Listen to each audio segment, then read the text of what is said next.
आज बसंत पंचमी का पवित्र त्योहार भी है।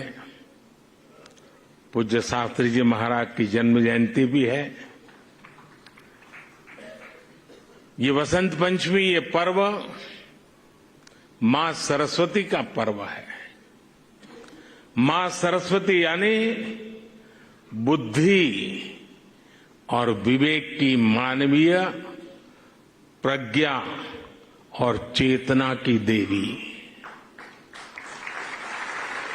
ये मानवीय प्रज्ञा ही है जिसने हमें सहयोग, सामंजस्य, समन्वय और सौहार्द जैसे आदर्शों को जीवन में उतारने की समझ दी है।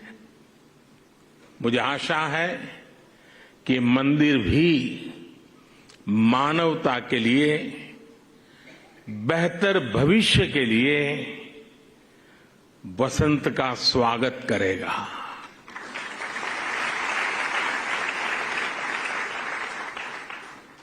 ये मंदिर पूरी दुनिया के लिए सांप्रदायिक सौहार्द और वैश्विक एकता का प्रतीक बनेगा। भाइयों और बहनों, यूएई के minister of tolerance His Excellency Sheikh Nahyan Al Mubarak यहां विशेष तौर पर उपस्थित है और उन्होंने भाव भी जो व्यक्त किए, जो बातें हमारे सामने रखी, वो हमारे उन सपनों को मजबूत करने का उनके शब्दों में उन्होंने वर्णन किया है। मैं उनका आभारी हूं। साथियों, इस मंदिर के निर्माण में यूएई की सरकार की जो भूमिका रही, उसकी जितनी तारीफ की जाए उतनी कम है।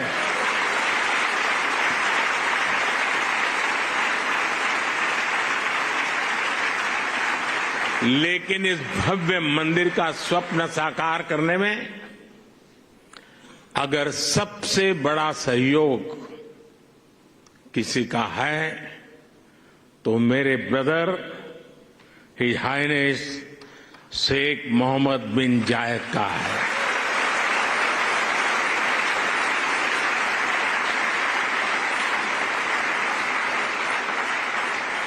मुझे पता है कि प्रेसिडेंट ऑफ यूएई की पूरी गवर्नमेंट ने कितने बड़े दिल से करोड़ों भारतवासियों की इच्छा को पूरा किया है।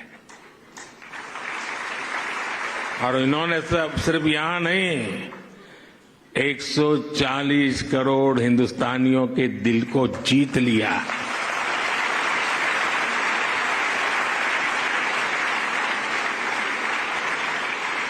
मैं इस मंदिर के विचार से लेकर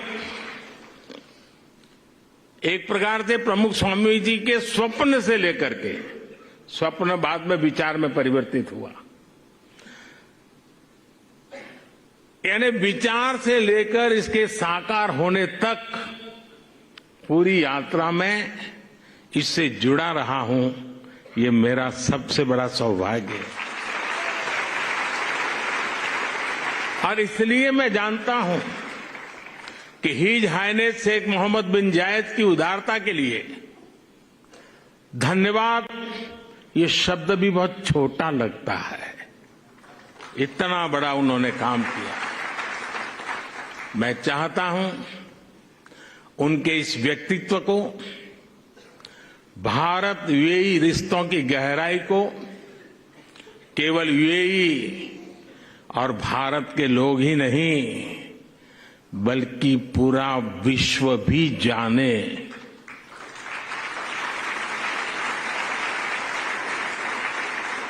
मुझे याद है जब मैं 2015 में यूएई में यहां आया था और तब मैंने हिज हाइनेस शेख मोहम्मद से इस मंदिर के विचार पर चर्चा की थी। मैंने भारत के लोगों की इच्छा उनके सामने रखी तो उन्होंने पलक झपकते ही उसी पल मेरे प्रस्ताव के लिए हां कर दिया। उन्होंने मंदिर के लिए बहुत कम समय में ही इतनी बड़ी जमीन भी उपलब्ध करवाई। यही नहीं, मंदिर से जुड़े एक और विषय का समाधान किया। मैं साल 2018 में जब दोबारा यूएई आया था, या संतों ने मुझे जिसका ब्रह्मविहारी स्वामी जी ने अभी वर्णन किया, मंदिर के 2 मॉडल दिखाए। एक मॉडल भारत की प्राचीन वैदिक शैली पर आधारित भव्य मंदिर का था, जो हम देख रहे हैं। दूसरा एक सामान्य सा मॉडल था, जिसमें बाहर से कोई हिंदू धार्मिक चिन्ह नहीं थे। संतों ने मुझे कहा कि यूएई की सरकार जिस मॉडल को स्वीकार करेगी, उसी पर आगे काम होगा। जब यह सवाल हिज हाइनेस शेख मोहम्मद के पास गया, तो उनकी सोच साफ, एकदम साफ थी। उनका कहना था कि अबू धाबी में जो मंदिर बने, वो अपने पूरे वैभव और गौरव के साथ बने। वे चाहते थे कि यहां सिर्फ मंदिर बने ही नहीं, बल्कि वो मंदिर जैसा दिखे भी। साथियों, छोटी बात नहीं है, बहुत बड़ी बात है। यहां सिर्फ मंदिर बने ही नहीं, लेकिन वो मंदिर जैसा दिखे भी।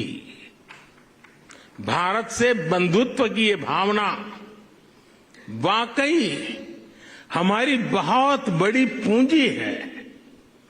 हम इस मंदिर के में जो भव्यता दिख रही है, उसमें हिज हाइनेस शेख मोहम्मद की विशाल सोच की भी झलक है।